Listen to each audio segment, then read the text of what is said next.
We're back for another episode of In the Trenches. Thank you again for joining me. Our guest today is a former TikTok YouTube sensation, now turned country singer-songwriter.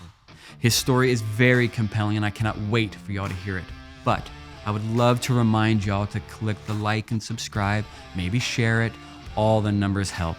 So without any further ado, the artist, my friend, Tayler Holder.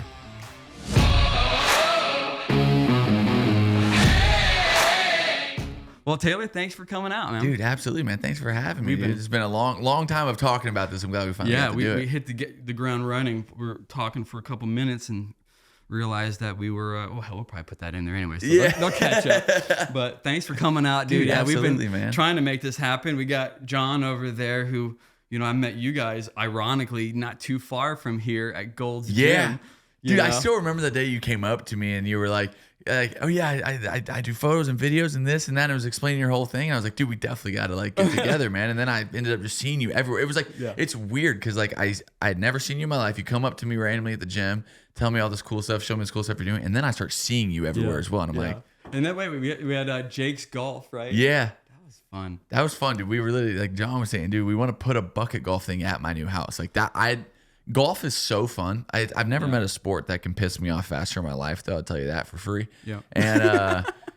But that bucket golf was so fun because it was not like by the book of golf and you have one club, you're just kind of smoking and seeing what happens, Well, Jake and I have talked about that canyon that he lives in. It's just something about the vibes, bro. It's beautiful. You get down in there and whatever is on you that day, it erases when you get in there. It's only good vibes. And of course it's tell him I have to come get some of my Pro V1s out of his little pond. I hit a lot of them into there. I couldn't get it over the pond for that one shot. I love that photo I have of you. I know I think I caught you off guard or something, but you were like, God, I'm dreading this next shot or something. Anytime I see water, I panic. I'm like, it's for sure going in the water at least 6 times out of 7 for sure. But do you keep playing much? We just played in the Creative Vets tournament. I was with Jordan Davis and a band member is his, and we were with John and all that stuff. There you go. And so that was good. I didn't play too well that day. I've been hitting the golf simulator a lot. I'm trying to get my craft together before I go out there. I have never played one game of golf in my life until I came to Nashville. And for some reason, everybody in country music plays golf. Didn't know that. And they're all really good. I'll tell you what, it seems to be like a golf resurgence, a pickleball in the country community. Yes. All you need is a boxing. I need a boxing and a moto. Moto, that's right, you do a lot. Yeah. I raced motocross my whole life growing up since I was 3 years old. And so we need to, I found a couple, like Tyler Hubbard has been a good friend of mine that he rides and he actually rips too. You know what I mean? Have you been to his house? I hadn't been to his house, but he brought me to where we filmed this music video out at a buddy of his, Shane's, that has a private track out there. That's a really sick track. So we go right out there and all that stuff. And so, yeah, it's sick, dude. We just got to get everyone I talk to in country music, they're like, oh, I love riding 4-wheelers and dirt bikes or this or that. And they're like, oh, I've never rode a dirt bike. I want to get on one. And I'm like, all right, we need to make this happen. I remember shortly after meeting you at Gold's and stuff. And then a couple of weeks later, maybe whatever, my timing's off. But I remember seeing you a day or so later, a couple of weeks later, and saying, you would take your golfing or whatever. And I think you threw your golf cart flipped upside down. Dude, yeah. And I was like, how are you in this gym right now working out and not shattered shoulder? I don't know. I'm very good at hurting myself, man. I've broken about everything. Now that I've did you see online when I broke my whole face about 1.5 years ago? Yes. I broke my nose was completely sideways. I broke my orbital bone. My face, it was all messed up, man. I'll freaking send you guys a photo to put in on this video if you guys want to. But after that, I was like, okay, I've pretty much broke everything. You know what I mean? And we just get Cindy on everything. You're thinking we're gonna go play golf for a couple holes, a front 9 or whatever. No, we're drifting the golf carts. We're hitting everywhere that you shouldn't take a golf cart. We're the exact prime example of people that shouldn't be on a golf course. We play the shitty golf courses for a reason. You know what I mean? You don't get fined for all the shit you're doing wrong. Dude, and speaking of fine and all that stuff, I don't know how we didn't get fined, man. There's a video of us flipping that golf cart. We were on hole 2, literally the second hole of the entire course. And Skyler was driving. My buddy Skyler was driving. I was in the passenger seat. we go and the cart path is like going, or it's like going to the right or whatever. And there's like this little downhill, and we decide to go straight off of it, and we like lock up the brakes. So we're like drifting or whatever, and it's fine. But then at the bottom of that hill, as we're drifting sideways, there's a hole, and our back tire hits that and just tosses us, bro. And I somehow, I'm sitting right here, I float over him, and then he lands on top of me, and then the golf cart ends up like upside down. The roof of it's like this, dude. We're like jumping on the top to try to get it. Like it was. And return it smoking. We returned it. We got it pretty flat. Like we didn't really play golf the rest of the day. We followed the rest of our friends playing. We were just smushing it down every hole, trying to get it bent back straight. The bars. We got it pretty straight when we just dropped it off, and they didn't say anything. So, yeah. Did that come from your wild side growing up in Texas? Dude, I think so. Where in Texas did you grow up? So I grew up, I always say Fort Worth, Texas, because no one actually knows my hometown. But I grew up like 35 minutes south of Fort Worth. It's called Alvarado, Texas. We got like 3,000 people in our hometown. It's not very much going on there. But yeah, dude, I was that kid that was just like really fucking up everything. You guys cuss on here? I don't know. Okay, all right. Just you come out of the womb ready to skate, dude. Like I was like an absolute menace to society when I was a kid, for sure. Yeah. I was gonna dive into it, and then I was like, people would probably think like, wow. I mean, obviously I want to know everything, and I want to talk about it as we talk about everything current up to current. You know, absolutely. I don't know a lot. I didn't grow up in the YouTube era, but I'm learning it with my kids. Absolutely. And with this podcast. Be honest with you, and I really want to dive into some of your knowledge and what you've learned, because I'm seeing it. Some of your pitfalls and some of your successes. Absolutely. Because up until recently, I just hide behind photographs. Yeah. Post. Boop. And now all of a sudden, here I am.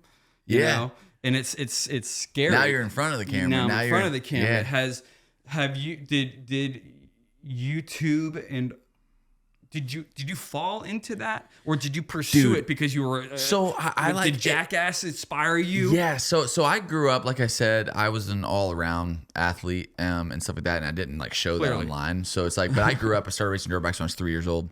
I dropped out of I played football, baseball, basketball, everything. Like was planning on going to college for one of those. I ended up dropping out of high school my freshman year to solely race dirt bikes. That's what I wanted to do. I wanted to race pro for the rest of my life. I wanted to, and then I lived at a training facility full time.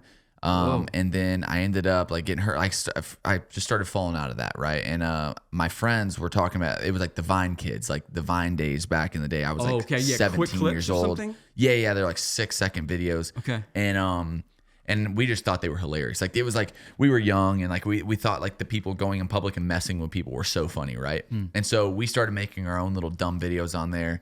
We got some like cool like traction. It wasn't nothing crazy. Like I think I got up to like 10,000 followers on Instagram. Where were you when you did all this? I was in Texas still. Okay. So I was in my hometown, and we got up to like 10,000 followers. We thought we were like the shit, man. We would go to like football games, and people would like take photos with us and all that stuff. We were like, we are famous, dog. Oh my God, bro. And anyways, I was like 16, 17. Okay. And we thought we were freaking crushing, right? And we fell in love with it, man. I was like, dude, this is fun, right? This is like back in the day whenever social media was like actually social media, right? It was like real genuine friends making real content with one another. And that doesn't exist anymore. And it's kind of sad, right? It's like, but anyways, right before I turned 18, I told my mom, I was like, when I turn 18, I want to move to LA to be famous on the internet. Like, right. Like that's what I like thought was so cool, right? You look at these bigger guys and you see them and you think it's like, they're just like making these dumb videos. They're rich. They're famous. Everyone freaks out about them. It sounds so cool, right? Yeah. Didn't know anything else more than that.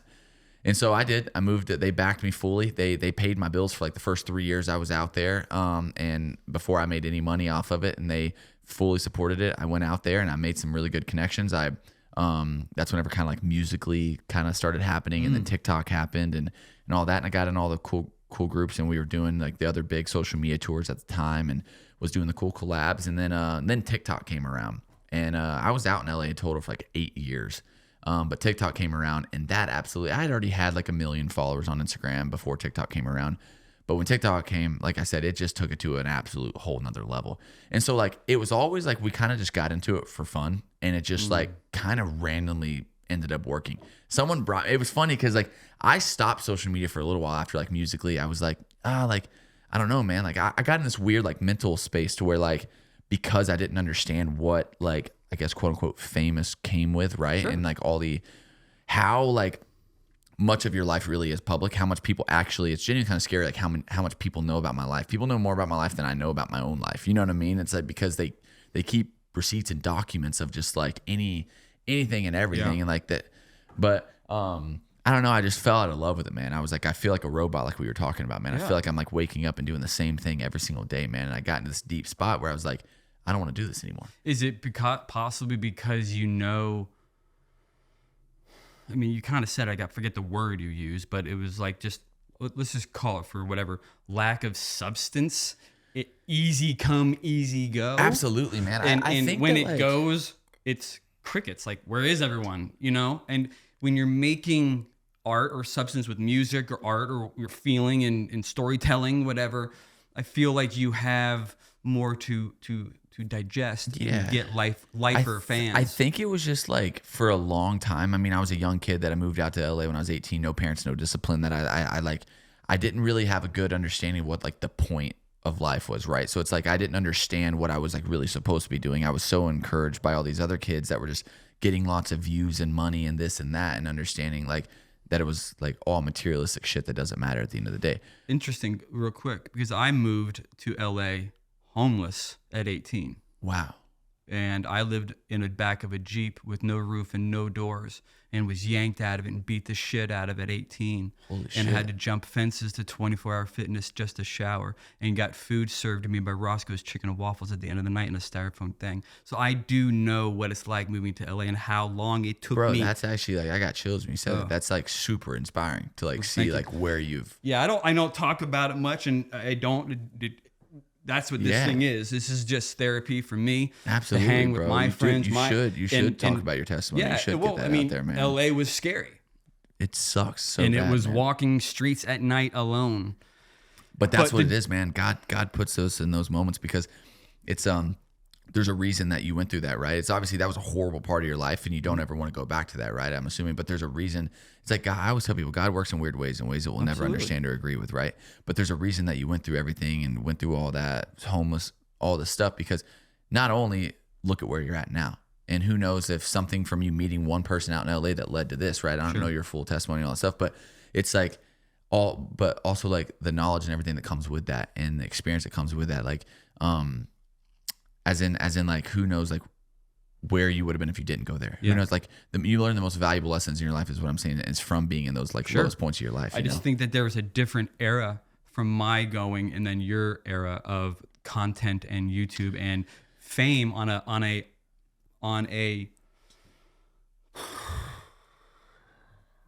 topical level. Yeah. And Well, what I was going through was pain and sacrifice for the better good, still climbing that mountain. Yeah. You know, I still am climbing, or maybe just now at my age coming to the top and enjoying all that. But like at some point, even with you, where you said you got tired of it. Yeah. You had to start over. I mean, you are. Absolutely, bro. And that's where I think it's kind of cool. And like even hearing where yours were, where you're like, I had nothing. It's like, it was like the opposite. Well, like obviously I had a family that loved and supported me, and then I had some great success. And then there was a part of my life where even like here recently, where the reason that I'm even in Nashville, and this is like kind of loops around to what I was saying with like the whole like the how God works in a lot of weird ways, man, is like I thought my whole life was out there, even though I hated it and I didn't want to be there. I thought it was because I dropped out of high school, man. I didn't work a normal job. I was, this is all I had, man. If I leave LA, I would fall off, right? It was just, I was always known as that TikTok kid, man. I couldn't do anything else. Yeah. Like that's like kind of like the box they put you in. I, without a doubt, went through the hardest year of my entire life in 2022, and we could dive all into it, but I got painted in a really bad light publicly for a long time. And, I did everything I needed to do behind the scenes off the record to show that nothing happened. But man, dude, like everyone, not a single person that I had help for my entire life out there checked up. I lost every friend. Not only did they just like I lost them, they didn't ever ask me what happened. They never checked up on me. They never like wanted to even understand what was going on. Nothing, dude. I lost. I mean, dude, I was going from, I mean, this is all like, I talk about this now, dude, because it was such an unrealistic lifestyle back then. And it's kind of cool to talk about like where I'm at now. Right. So Yeah. it's like, dude, It's all I was like this young kid that had everything in the world making, dude, off social media. I was doing like $300,000-$400,000 a month, some months, bro. It was ridiculous, man. I went from that to like, I had sponsorships, like paying for the houses I was living in houses that were like $30,000 to $50,000 a month, bro. It was like unrealistic, man. And that's where I was saying, it was like, once I actually got there, I was like, this shit actually sucks, man. Yeah. Like I'm spending ungodly amounts of money on cars and this and that because like I feel like I need validation from people. I was like, but I ended up, God took everything away from me. And in that moment I was like, why me? Right? Like I'd feel like I'd been like living so right by you for so long, but only to know that I've been honestly like neglecting him for a long time. I mean, I kind of like lost my relationship with my family for a while, all kinds of stuff. That world just kind of fucked me up out there really bad. And, the moment that I went to being pretty much homeless, man. If I didn't have an awesome family that that helped me as much as they did, but I mean, I lost everything. I went from being like millions of dollars to I couldn't even afford a fucking cheeseburger at McDonald's, bro. And this is in the last like 2-3 years, man. That's how he works. I lost fucking everything, man. And whenever I thought my life was over because all that shit that I was going through, God put it on my plate to come out here, and a good friend of mine, Raina Roberts, had asked me to come out and perform a song that we had together at CMA Fest. I'd never been to Nashville in my life. I was like, let's go, man. I don't know what's going on. I don't know what really this means, but I'd loved music for, forever, and I wanted to do it. But I was like, let's go. And I went out there. I came out, performed the one song with her. I was only supposed to be here for that one day. I was good friends with Parker McCollum and stuff like that. And I ended up getting lunch with him and his family and Hallie's family and all that stuff at this place called Bar Taco out here. Oh yeah. And ended up running into it. So there was like a random guy walking on the sidewalk that came up and started joining us for lunch as well. And I was like, this guy looks so familiar, man. Who is this? And we got to talking, and he was like asking me about my story and this and that. I was like, yeah, I'm coming over here. I want to write songs. He goes, well, I'd love to write something for you, man. I was like, let's do it. Put your number in here. He put it in there. And it was Shay Mooney. Oh yeah. And from Dan and Shay. And literally like the next day or the next day after that or whatever, we ended up getting in and writing my song Drive that I had put out. And then I was like, okay, it was just me and him. We came out here. We had no clothes, no nothing, man. We only packed for one day, dude. And I was like, I kind of want to stay here for a couple of days. I told Parker, I was like, I want to come here. I was like, I might try to find like a cheap hotel or whatever. And he's like, bro, I got to leave on the road, but just come stay at my house for a week. If you want to stay as long as you want, here's all the keys to all my cars. Like, fucking make yourself at home, bro. And I was like, whoa. Like, no one has ever done that for me. Sure. Like, no one would just open their house up for not only me, but like a random guy that they didn't even know as well, right? And it was like, holy crap. We ended up staying the weekend, had the craziest week of my life. And I went back, I told my mom, thinking I'd never leave LA because my life was out there. I was like, Mom, I don't know what it is, but I feel like this is where God wants me, and I'm gonna move. And I went back to California within 30 days. I moved, packed up all my shit, and he drove my truck and all my stuff across the country to move here, man. And we just had the craziest year of our life, man, getting to go on tour with Dylan Scott and all kinds of stuff, man. That's rad, man. I kind of left LA in a similar, we have a very, very parallel roads, because I left LA on a whim, even when things were decent. Things were actually, if I recall, I left when I think Napster was starting to hit, like 2005. So that dates me right there. You're like, I was just born. And that was, I think, like, I want to say 8 years after I was born. I was probably 8 right there. But I had done like a $600,000 Duran Duran video. Yeah. And like Napster had hit, and then not too long after, the next video was like 100. And I'm Jesus. like, yeah, it was a drastic thing. And those hundreds were still being done here. And so I moved on a whim myself. I met my wife in LA, and it was. How did you get into like how did you know, or like whenever you say you moved to California, you were homeless and stuff like that? Were you already tech savvy with cameras and knew all that stuff, or how did you pick that up? Yeah, I was pursuing it. You're pursuing it. I took a few community college courses in Scottsdale, Arizona, at Scottsdale Community College, and I felt like I had already been studying, and I mean, I know my father would say, like Metallica would be on TV or whatever, and I'm like, until it sleeps, and he'd be like, how many times have you seen this video? I mean, I'm studying. Yeah. Okay. Anyway, I'd been doing, I was bit by this bug of music my whole life. And so I took a couple community courses in it, moved to LA, and immediately was a street kid. Yeah. You know, hustling with bands, Deftones, and all kinds of bands. Just getting, I was on the streets. I was on the streets. You know, so I remember even videos that I would do early on that I didn't know what I was doing. I was doing them all on my own. Yeah. I didn't know you really needed all this crew. And by the way, I'm shooting film. Yeah. So it's not video. And I'm loading cameras wrong and, you know, convincing the artists that we need to bleach the film to fuck it up. And lo and behold, it becomes cool. Yeah. You know, it's all that experimental era. I'm still to this day, Troy, you could definitely contest to this. I am not a technical person. Yeah. I am a feeling person. I'm a vibe person. I can absolutely tell anybody what I want. So I am technical in the sense of how I communicate. Yeah.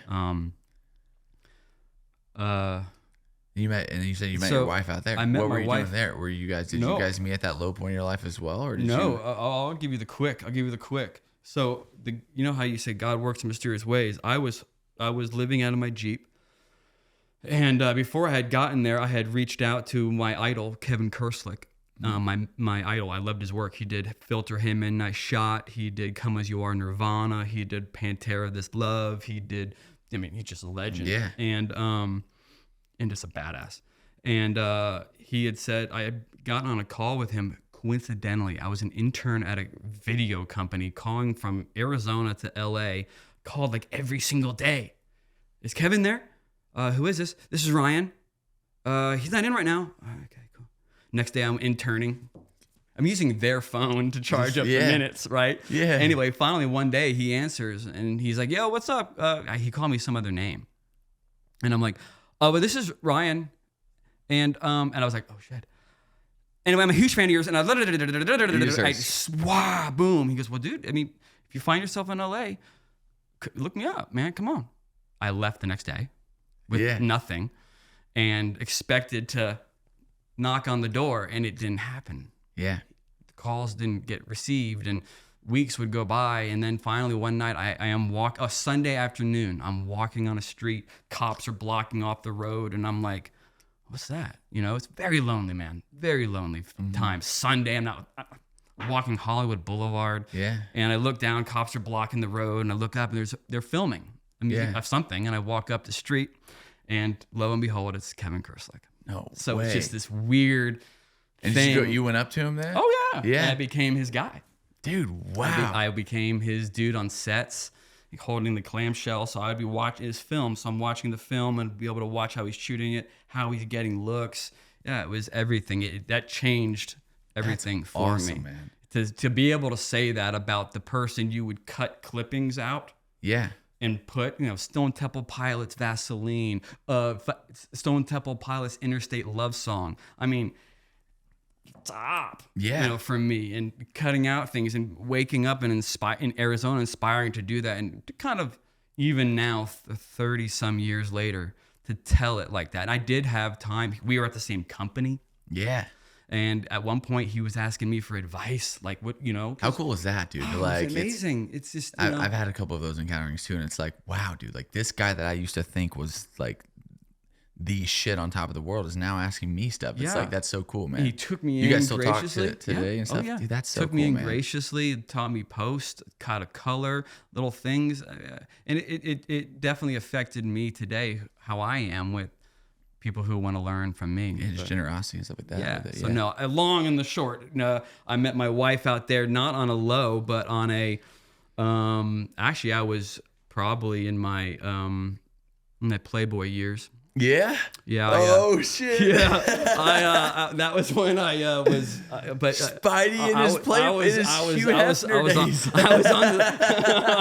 I was on the circuit. We need to see some photos. Like, he's got to be hitting the double buys or something like that. What is it? Oh shit! But when I met my wife, I was dating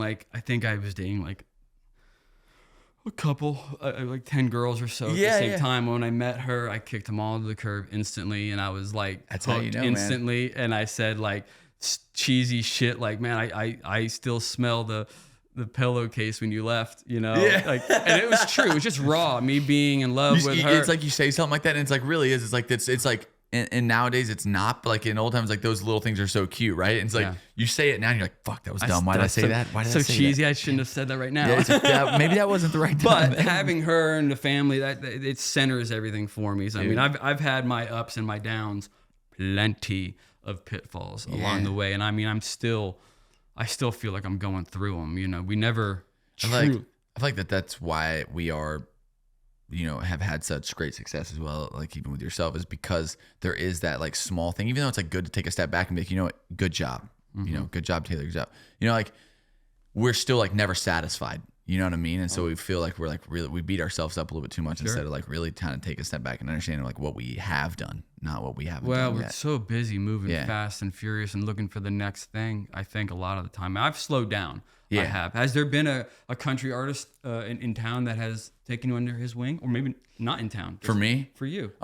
Dude, we've had like some really awesome guys, man. Like probably a couple that I'd say right off the rip is like, I mean, of course, Dylan Scott, right? Like Dylan was the one that like brought me on the road. It wasn't like, I didn't really have like a team like that connected that at all whenever we went on the road with him. It was like just our relationship together. And I would say Dylan, I mean, I actively hang out with him like that's cool. all the time. Like go out to his land, we ride dirt bikes. We actively hang out like multiple times a week, sometimes if he's not on the road. And on that tour, he made sure he made time to bring me to his bus every single day. We partied on the bus every single day. He would come to my green rooms before I'd go out. He'd sit there out there while I'm sound checking. He would give me advice. He would talk with me. He would help me. He would bring me out and say, just sing with him. He made that tour like such an experience and made me feel like I was, even though I was first of three, he made me feel like I was actually like I was freaking headlining, dude. Like it was like he made me feel such like a special part of the show. And just like I said, advice and all that stuff, it's even deeper than just like it says a lot actually about helping him, me, right? It's like words to me are actually so much in moments in real time with people. Real moments with real people is more valuable to me than anything right now at this point of where I'm at in life. But then like Jordan Davis has been someone that's been like very open arms to helping me. Nate Smith is like the kindest soul I've ever met in my life. Ashley Cook, dude, her and her family. I mean, whenever I came out, we met at CMA Fest whenever I came out with Raina, dude. And I ended up meeting her. She had known who I was. I had known of who she was. We just never met. And then, you know, like 8 months later or something, or I don't know when it was, but I ended up doing that Back in the Saddle music video for her. And I filmed it. We did that on my birthday.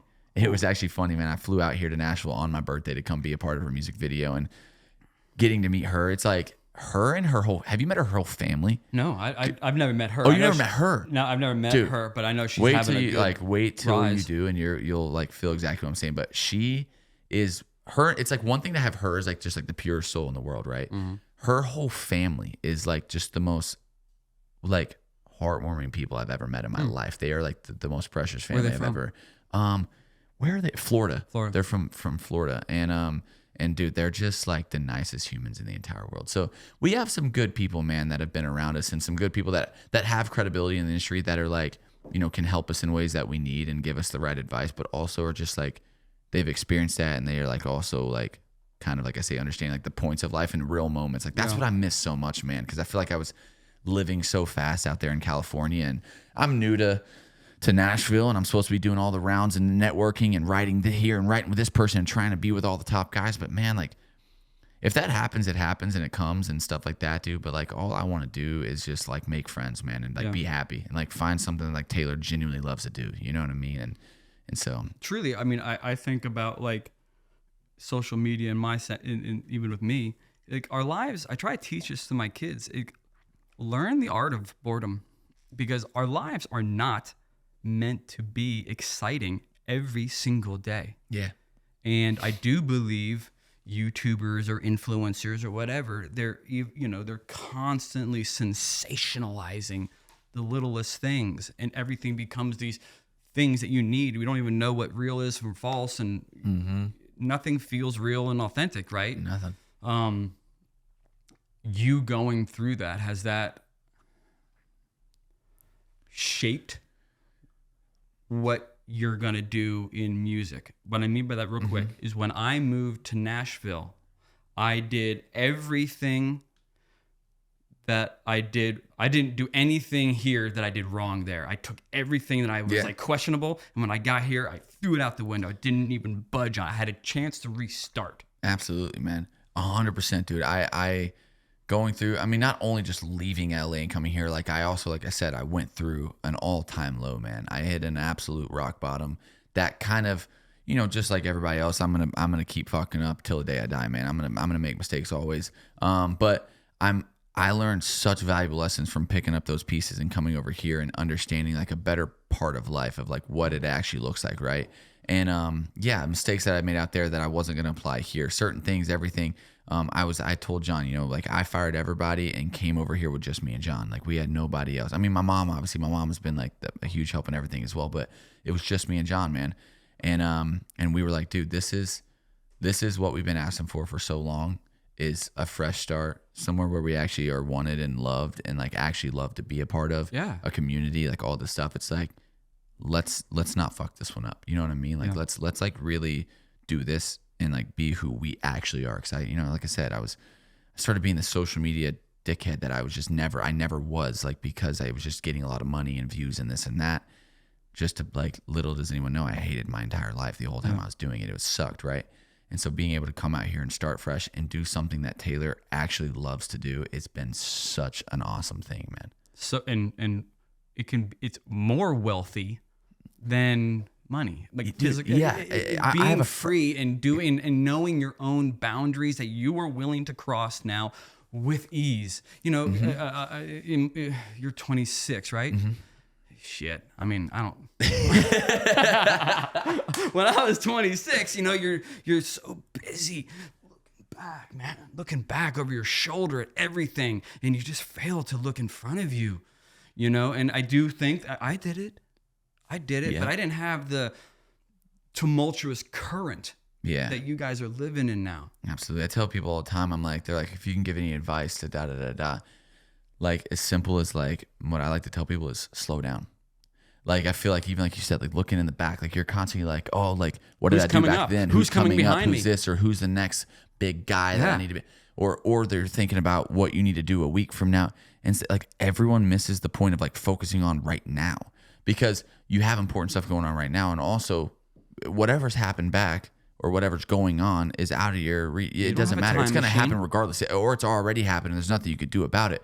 What's happening in a week doesn't matter, because when a week gets there and that day that you've been waiting for is here, it's right now. You know what I mean? So it's like focusing on right now, and like people get mixed up on everything else that they can't even control, man. And like it adds all this extra stress for no reason. You're adding all this extra weight, man. Do you feel you can, well, obviously we all know that social media is still important as you embark on your music career, and you can't neglect it. Right. Oh, absolutely. Are you able to redesign, reverse engineer what did work?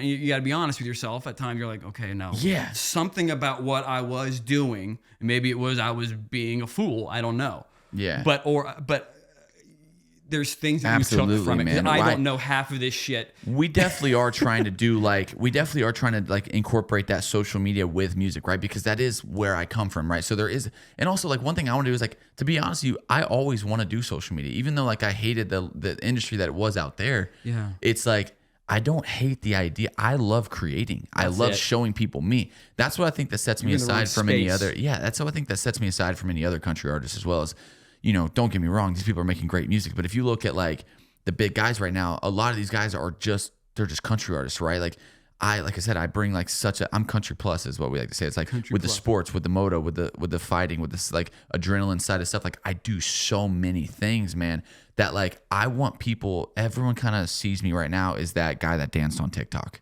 You know what I mean? It was like, that's how I blew up, was like these cringy dance videos on TikTok. It wasn't music. It wasn't nothing. I've never seen one. You know what I'm saying? I'm glad. I did a little research, and I know you're boxing with some guy that talks a lot of shit. I'm like, dude, I would beat the fuck out of you. I don't know who you are, but dude. Yeah, Bryce, we got into it at BKFC. You know, like a week. I don't know. It was all over the internet. I don't know if you guys saw that as well. I did a little homework last night. It's been a lot of stuff happening, and we finally, man, we got our teams in communication. We're trying to make it happen, man. I think that it's a long time like waiting to happen, and I'm excited for it, man. Well, let's go into that because you did just say extreme sports, boxing, and moto and stuff like that. How does one of my earlier questions is because it's clear. I've even hollered at John. I'm like, yo, get me when he goes into the training. I got some ideas. I want to shoot you, right? Oh, dude, come on.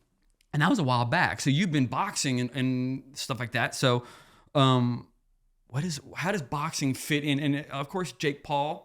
Yeah. With influencer boxing is a big thing, obviously. Yeah. Is there a whole new market now?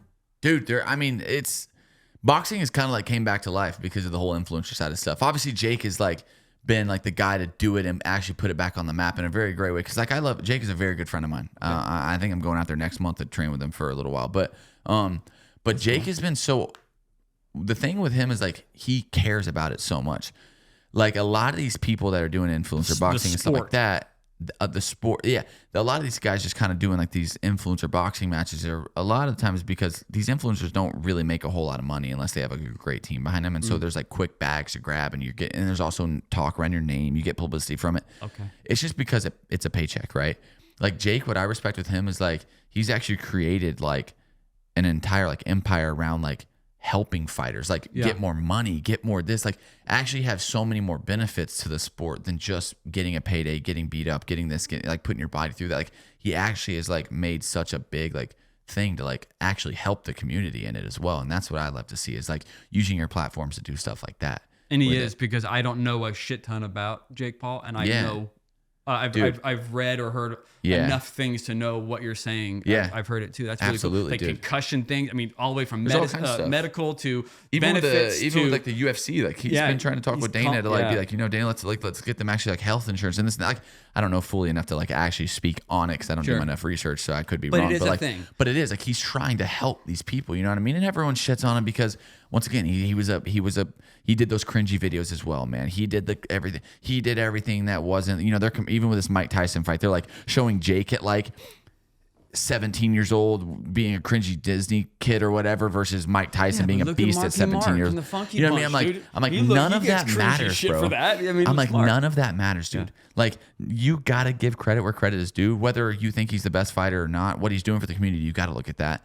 What he's also done in the fight. Everyone's like, he's fighting old ass, washed up UFC fighters.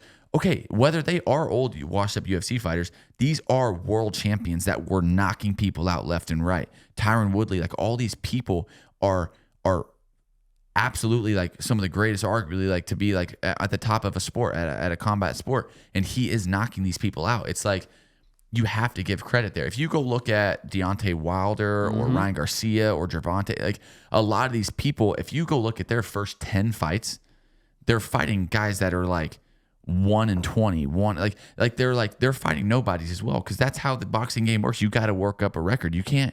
Jake is actually taking higher risks of going out and fighting these people, even like Fury and all that stuff. He's putting it all on the line. For sure. It's like and he's doing it, bro. It's like you got to respect that at some point. Yeah, man. I mean, I don't know for what money, but I wouldn't get into a boxing ring with Mike Tyson for a legit fight. Oh, I mean, it's like you got balls. But it's like also the kid's not scared of anything. That's one thing. But like either way, what people don't understand is people want to talk shit about him, which like obviously I'm sure he knows and wants to beat him, and I think he genuinely believes that he can beat him. I think it's possible. I mean, I don't know. I mean, Mike is old. Not to take away what Mike has done. He's a fucking gangster, man. He's a legend, right? He's what he's done.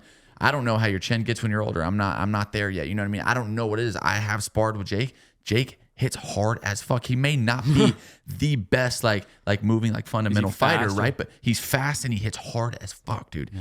And so all I know is, and he's if you get caught with those, it hurts, man. And so I think he does have the opportunity to catch him. But either way, he's fooled the world because everyone's like, he's gonna get fucked up. He's gonna this. He's that. Da da da da. Tune in. It doesn't matter because he won regardless. Just like whenever Logan fought Mayweather, even if you lose that fight. He fought Mayweather and he fought Mike Tyson. You won, bro. Yeah, you just made $50+ million off of fighting this guy. Whether you win or lose, you made that money. And also, despite the money, you just fought arguably one of the greatest fighters ever in the entire world. In history, you won, bro. Yeah. Like it's like it doesn't even matter. Who would win a box between Jake and Logan? I think Jake beats Logan. I love both of them, but like They've I honestly avoided think, that question. Yeah, I think. yeah. I don't know. I might be dating myself, but I think that. Dude, they also, I mean, they have insane fighting backgrounds. Like, I don't know, like they both have like insane wrestling backgrounds. Like Logan was like if you put Logan up against Jake and like grapple or like wrestling, Logan fucks up Jake. Like I would have loved to see Logan go to like UFC because I think Logan could have done really, really well there. He's an insane grappler. But I think boxing, if you put him in there, I think Jake beats him. But what do you think it is?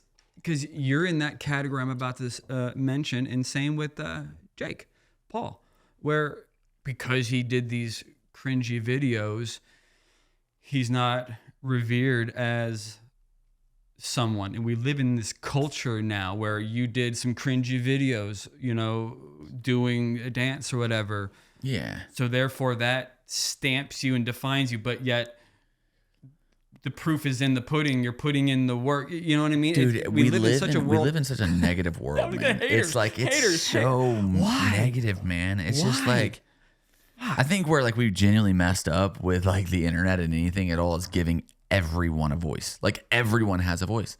And it's like, bro, it's bad. Not only just being mean to people online, but it's like actually like causing people to like hurt themselves and all kinds. It's like, it's actually a lot deeper of a problem than like people see.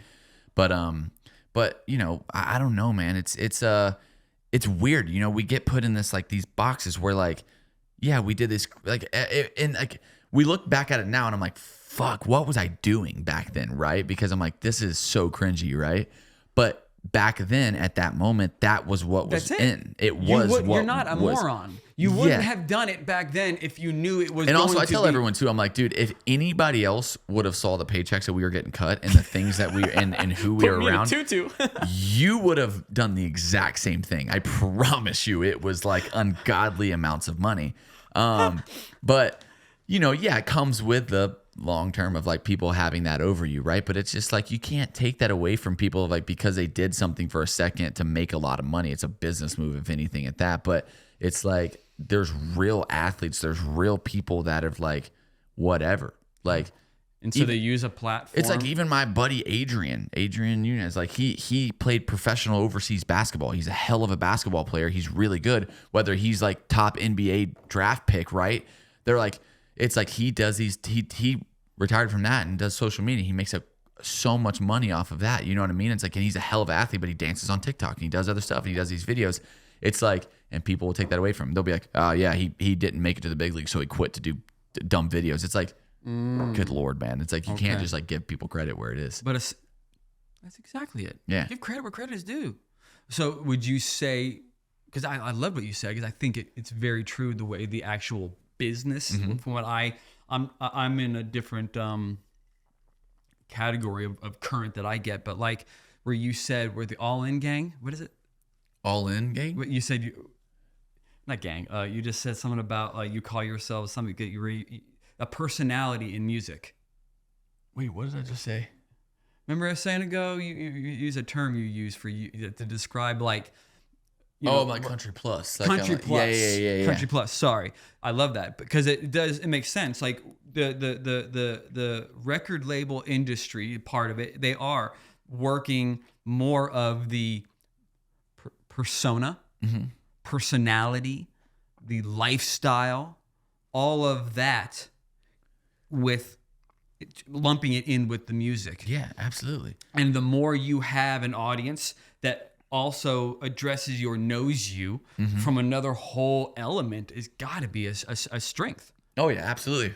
And like that's where I say is like I always want to do the internet stuff because like I don't want to be just another one of those like country guys that just makes country music, right? It's like I have like a really awesome, I do a lot of cool things. Like I have like a really like interesting life, I'd like to say, you know, and like I'm around a lot of interesting people that like I haven't shown recently a whole lot in the last couple of years because I've just been like kind of honing in on this whole music thing. But I want to make a comeback to like YouTube and do that, and because I want people to see like not only my music and fall in love with my music, I want people to see my personality and who Tayler actually is on these platforms and be like and fall in love with who I am as well, not only my music. And do you think you're a little? Would you understandably say that you're a little gun shy to let yourself go into that capacity again because of what of your past, of where you said I had to lose everything with it? Yeah, dude. Do you I feel mean, like dude, that's I still- definitely carry a lot of weight with me from what I've already went through and all that stuff that I think I'll carry for, I mean, if not forever, for a very long time. You know what I mean? Yeah. But I think that, like I said, after going through that, that's why I also took a break and all that stuff. It's just because like I was just exhausted, man. I've been at it all the time, like weird, like low, like this like minor like depression stage and like going through crazy anxiety. So like I just had to take a step back from that whole industry for a while, you know. But I think that like where I'm at now is like when I do come back, like I don't want it to be the same thing. Like I could, whether it's a fraction of the views or I don't know if it'll ever be as big as what it was, right? Like, I mean, I was getting dumb numbers. Like it was really like dumb numbers. And I don't know if it'll be ever as big as what it was, but what I do know is it'll actually be what Tayler loves to do this time. And it'll be like, I'll be enjoying the content a lot more because it's actually what I love to do. And so whenever I come back, like that's what I said is I want people to know the real me, not that like dancing TikTok kid that was just around all the popular people. I want them to know like, oh, like he's an athlete. He does this. He does a lot of cool things. He's with all this stuff. You know what I mean? It's like, I want people to like see a different side of Tayler that they had never seen before. Do you think, I agree. I would love to see that, by the way. Yeah. Do you believe, I mean, I already kind of can answer this for you because I've had similar rock bottoms, or not similar, but rock bottoms. Yeah. And how do you dig your way back? And it's not going to be straight up again. It's going to be a lateral for a long time, and it's dark and lonely. In some way, you're going to pop up. I believe, and I know it to be true, that I had to go through that. Absolutely. There was no other way, and the Lord put me in that. I had to. I was Absolutely, those times, and I've probably been to 2 or 3. The lowest of the low. I mean, Yeah. bad. Shit gets dark, And man. when you look back at it all now, with the forest from the trees, you're like, man, thank you. Yeah. Because it wouldn't be so pure and so real to me now. I believe much, and I've said it a lot. Much of my work was just re-engineering what the big boys were doing. Yeah. But the work, even though it was iconic and it stood for something, it was like it wasn't necessarily coming from me per se. And then when I shifted into that, oh, it's so fun. Yeah, dude. Absolutely, man. Absolutely. What was I going to ask you? Oh yeah, I know. I wanted to ask you this. No. The rush you get, the adrenaline, because you said I love extreme sports, boxing, and shit. I mean, face someone in a ring with gloves and all that stuff. It's scary, man. So the adrenaline rush you get from being on stage and hearing the notes going, and you hit that mic and people singing your song in front of you, and that energy. Explain that, how that rush feels compared to any of your social media dominance moment. I was telling Dylan this too when I was on tour with him. It's so funny because you would think with how public my life has been, like I would be great in public crowds because I'm so good on camera and I can like I can just let out and be me and I'm just open and this and that. It's like honestly the complete opposite because everyone has an opinion on me. I've had bad encounterings with people. I've had good encounterings with people, right? Like the guy side of stuff, like now that I've been more over here in Nashville and the country music side and all that stuff, like I've actually been getting a lot more like male following and all that stuff and male respect. But like it was not that. It was like, oh, it's like this TikTok pussy, like da da da da. Like it's like they don't really, they just talk shit to us. They're like frat guys that like think that they're hard and they like want to like embarrass us in front of people, like all stuff. It's like that whole stigma. But like no, like whenever I go out on stage, I'm like, what if they're like yelling shit at me in the crowd? What if they don't like my music? What if no one knows the songs? What if no one shows up? Like I'm like, there's like so many. Throwing a party and nobody's there. Like it actually freaks me out, dude. And like even with the Dylan tour, it was like I was first of 3, and I had heard that like usually when you're first of 3, it's like maybe 20% capacity will show up for the first act or whatever. I was like, it's like okay, so we won't have that crazy of a crowd. It's whatever, man. We'll get out there and have some fun either way. Like, and dude. We didn't play a single show that had less than probably 85-90% capacity for my set. They were slammed out for my set. There's some eardrums right there people, for you. They were loud as hell. They were super engaged. They were rocking out with us, singing the songs back. It was so crazy, man. Has there been a song that you have written or recorded that you felt like we're on to something here. But this is for where we are, or maybe it's the pinnacle. I just feel like this is awesome. This is where I'm at. Is there a song that you've I think that these been a part next two that I'm about to put out, actually, we've gotten to actually take a step back and like write with some really awesome guys. That these next two are definitely a level up from anything that I've put out. But I say like the stuff that I have out, one that I've connected with the most, that I love the most, and literally the number one song that everyone brings to me is like this song I listen to all the time is my song "Someone You Knew." someone you know? And it's arguably like it's my top streaming song right now, like right there with "Climb My Way to Heaven" with Corey Asbury that I just put out. But it's just like it hits you, man. It hits you different. It's a good song. That's cool. Hey, you know, when I first moved here, I was coming from LA, coming off of big jobs. So I was thinking I was gonna dominate the town. You know, I was gonna come in hot, work all the time, do all the biggest jobs, and that really wasn't the case. I had to learn that there is a current here, and you have to pay your dues and get into that current. And the reason I mention that for me, and I could go into it forever, but I would say I thought of that in my mind for you because you just said you're now getting into with certain writers, certain rooms. And as you know, when you first get here, well, maybe hey, hold on. You did just get here and had Parker, you know, so that's a good one. But I also got here and had Aldine. So yeah. But and like I had a blessing. Doesn't mean it's all just a blessing raining for you. in disguise. You know, like Parker was a huge, massive thank you. Like whenever I got here, man, it was like even just giving us a place to stay for. Even if we gave us that place to stay for 5 days and then never talk to us again in his life, it's like that will go. Absolutely. That will live with me forever. Like like what he did for me and my friend when we had nowhere to go, that will stick with me forever. Do you feel as Parker, because that's, you know, we're talking Texas. You came from Co. Yeah. Is there? Do you feel? Do you see or the energy of Texas country versus Nashville country? Is that still? I mean, I guess I do still hear it, but yeah. Is it a sound thing? Dude, what is it that makes Texas country Texas? Is it?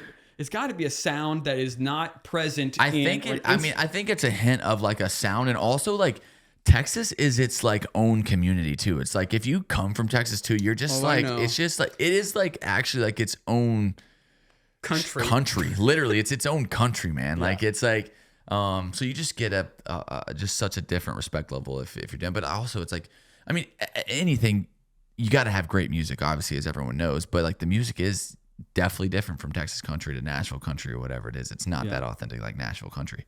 Yeah, but I think that's why it works so well too. Yeah, I would think so. I definitely, when I first moved here, there was a thing, and I didn't think Texas country was getting the props. And maybe that, well, what was that, 16 so years ago, maybe there wasn't that rise or that young, because, you know, you got Co, you got Parker, they're young and getting that whole young audience up.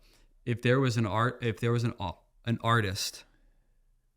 tomorrow that you could collab with on a song, who would it be? And why? Dude, I say this all the time, and like hopefully one day it'll happen. But Luke Combs has been someone that like I've always wanted. Obviously, there's like the OGs and all that stuff, but like Luke Combs is someone that just nowadays like I follow his stuff. I even like, you know, you listen to how even his heart, like the way that he like shares his story and all that stuff, and like with fans and all that stuff, like his heart is so great. The music is great. Everything that he's done is so great. And you have a lot of like arrogant assholes out here in this industry, and he's someone that has like one of the purest hearts as well. But I just think that like everything about him is like really, really awesome and something that I've followed for a long time. And I would say definitely Luke is someone that I would love to be in the room with, whether we're doing something together or just being in the room writing something together. I've never met Luke. Yeah, we had Zach Massey on, who was his creative director, and had nothing but amazing things. I mean, it sounds like he's I want to see a show. Yeah, I met him because I was really close with Danielle Bradbury, and she and Jordan Davis had a song together, and so she would go out and perform whenever Jordan was on the Luke tour, and she brought me to one of their shows. So that's how I ended up meeting Jordan Davis and Luke and all that stuff, and they were like same thing, like the really cool guys. You know, a lot of these guys, they like kind of just sit in their green rooms and don't talk to you, or sit on their buses and don't talk to you and whatever. But no, they were like pranking each other, having fun. We went and played basketball the day of the show, like at this like gym, and we were all hooping together. It was like just fun. Like it was like a really fun time. Like sat down and had real conversations with these people, and and all that stuff too. Do you feel like you do you have a routine when you write songs, or do you have a process as an artist? Have you defined that process? I haven't really I'm big on processes. I haven't really figured out like my process yet. I'm also like, I just got into the room with like these real credible people now too. So it's like, I'm trying to like kind of go in there, and even though like I speak and I say my stuff, but I'm also trying to sit back and watch, like you were watching people, you know what I mean? Because I'm trying to understand like how Nashville and how these really greats are doing it. You know what I mean? I have an idea of what I do and all that stuff, but it's very different from what everyone else does. And there's certain things that work for me and may not work for others and all that stuff. But yeah, definitely. I'm just kind of like in my early stages of like observing everything right now. Would you want to be known as a singer-songwriter? Like, the songwriting is important Absolutely. to you, right? I love the creative side of everything. I love being a part of everything. I love writing my own music. I'm definitely like not the best writer in the world right now, but we're whenever you mix me with some of like the great, like we're writing great music. You know what I mean? And so I would love to keep writing, even not only for myself, but for other people. I want to get in the rooms and just do that. Like, do my what rounds. is that? Like a publishing deal or something? Yeah, it'd be more publishing and. I don't know anything about that. Yeah, I know that's what everybody, they do that. They've got their publishers and such. Yeah, and they all book you for rights, and they're sending you out everywhere and this and that, and then they pitch the songs out to artists and da da da da. They do all the dirty work for you and all that stuff to where, but yeah. Yeah, okay, because the writers current of Nashville is something I don't know a lot about. I've never, obviously, writers' rooms you don't really allow. There's not really a photography element. It's so funny, dude, that, because like we've been studios, doing it kind of still, because we've been doing this really cool thing where like over going through that really tough year, like I was saying in my life, we started picking up a camera and we started filming from those days. And so we have filmed from LA to coming over here to sessions to this to that, and we are trying to put together like a little mini doc and like kind of like eventually whenever the rollout comes to time of that, but we have that's awesome. Like hundreds and like probably thousands of hours of footage from like coming over from LA. Raw, yeah. Like low stuff with high stuff, questionable stuff. I mean, have you ever questioned your, no, we never say dedication because that's not you.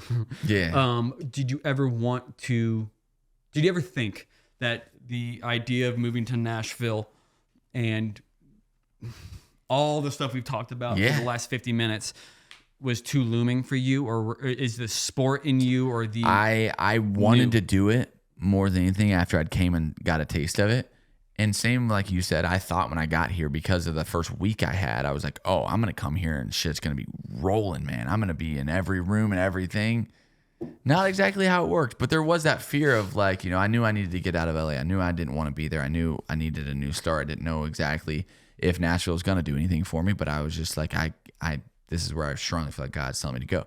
But I got here and it was nothing for a while. Like I thought stuff was just going to unfold. And that's what it is that's what you got to do. Is you got to take a step back and coming in. I got all like, this. And like, I still came in with a good mindset of like, I'm a spec in country music, I haven't done anything there yet,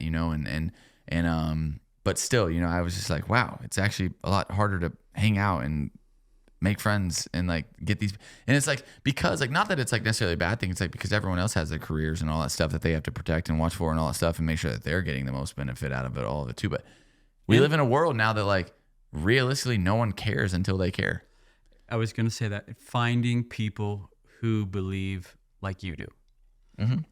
There's before that, like before you get to that point, that's what I say is like the Dylans, the Nates, the Ashleys, like all that stuff is like, when I had nothing, they believed in me and they've given me advice still to this day, and they've rocked with me and helped me in all these ways. A lot of these other guys wouldn't turn a head at me because they don't care. Like until I'm doing what they're doing, until I have real credibility, until I'm like worth their time, I'm not worth their time. You know what I mean? I do. So, but I thrive off that. Yeah. No. I love it. That's what I'm saying. It's like, I love it because I think that's why I've been so successful in everything that I have done so far, is because there were so many people that told me that I'd never have a platform, that I'd never blow up and be whatever I am, and an influencer. They said I could never do country music, never do music in general. And I came over here and people are here for 10 plus years and don't even get to go on the tour that I got to go on. No. People have, so I'm super blessed to have the year that I had, man. And I'm just, that's just how I am though. I'm never satisfied. I take that. I'm like, dude, I'm so thankful that is something this first year is something that I will remember forever. But now how can we beat it?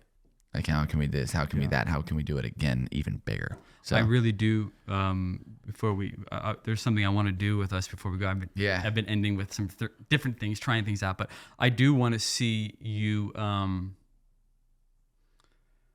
I think you owe it to yourself to make your content, your YouTube, like you were saying maybe 30 minutes ago, when you come back, you said, I think that is so big a part of where your brand is heading and the credibility that you want people to see the real you, the you that you want to give them. And I think that I'm inspired to hear that. I'm inspired by you. Man. I appreciate that. I'm inspired by your drive. It's infectious. And I honestly can't wait to see what Come this on. town We got to does. get you. We got to get you out to the house too and get you on a dirt bike, dude. I've never ridden a dirt bike. I want to come out. I feel like it's gonna be like Travis Pastrana shit over here. We're gonna have a lot of cool guys out there. A lot of other pros that I grew up with and stuff. They're gonna come out there. Come on, take pictures and hang out. Come on, man. And, just. We'll have a nice side by side for you to get around There we go. or something like that. Don't flip me. A little 4-wheeler or something. Hey Troy, can we do what we were talking about?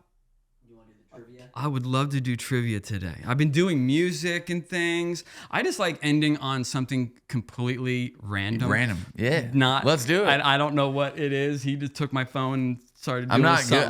I suck so bad at like. We did some music things where you would guess the song after 10 seconds. Oh, That's I'm been so bad that's at been that. tough. I've been getting the artist, like Bone Thugs and Harmony. And then my guess would be like Bone Thugs and Harmony, first of the month. Yeah.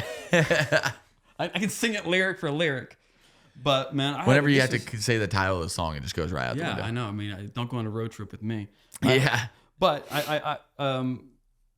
thanks for coming out, man. This has been absolutely, man. We went through so much stuff that I'm happy we did, man. I don't get to do these very often, man. I haven't really done very many podcasts, so like when I get on here, I like to kind of spill. I like to talk, man. It's. You ready, bud? I'm ready for you guys. All right, here we go. Let's go. Can you guys hear me right here? I can hear you. Yeah. Awesome. What 1989 movie stars Michael Keaton as a DC Comics superhero? Is there like an A, B, or C? Batman. Batman. You got it. This is all like Wait, I think was Taylor born yet? I don't in 1989. No. Dude, you know what's so funny is for like 3 years I didn't even have a TV in my room, dude. I don't even watch movies like that. Like I'm like, I don't know if Taylor. Do you even know who Michael Keaton is? no. He's the original Batman. For real? Yeah. Okay, even one step further. I've never even seen a Batman movie. Not Christopher Nolan's? I've seen every John, Spider-Man movie. Get busy. I've never watched Star Wars, Harry Potter, nothing. I'm gonna get ripped in these comments. Yeah. Here. Okay. All right. Let's get it. Yeah. All right, here's another one. In 1985, what popular beverage company revealed a new formula for its famous soda? Dr. Pepper. Coca-Cola. Coca-Cola. Shit, yeah, man. They're putting that. I should have said Coke's like just like the biggest one Yeah, that there is right they're now. always Anyways, doing- I should have just said it. All right. What's next, man? I'll be so happy if I get one of these right. Okay. Beat It, Human Nature, and PYT are all singles off of what album? Beat It. Michael Jackson, yeah. What album? What album? Multiple choice? I don't know any other ones other than this one. It's not bad. It's the one before it. What is it? So it's a spooky, scary night thing. Thriller. Yep. Thriller. Yep. Thriller. That's the name of an album? I didn't know. Yeah, Yep, I didn't that's know the name that of was the the name of the I didn't know album. that was the name of the album. Taylor, you're failing. I'm failing that. I Okay, told no you. more. I fair warned you. I'm bad at this. No TV ones. Okay. What popular 80s toy challenges users to align colors along a three-dimensional square? Connect 4. Nope. A Rubik's Cube? Rubik's Cube. At the bottom of the 9. Let's go, baby. Do we have any more? Or are we good? Let me see. We got one more. Okay, yeah, one more. Okay. This is yeah.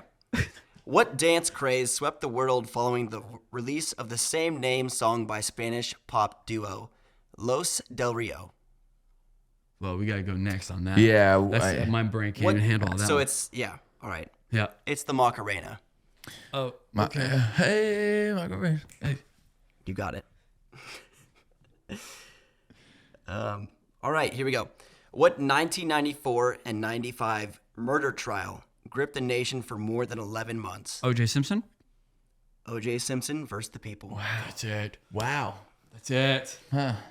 Don't mess with the old man. You here. guys, Tayler got one. hey, I will be back. And I'm gonna do my research, and we are gonna do this better next time.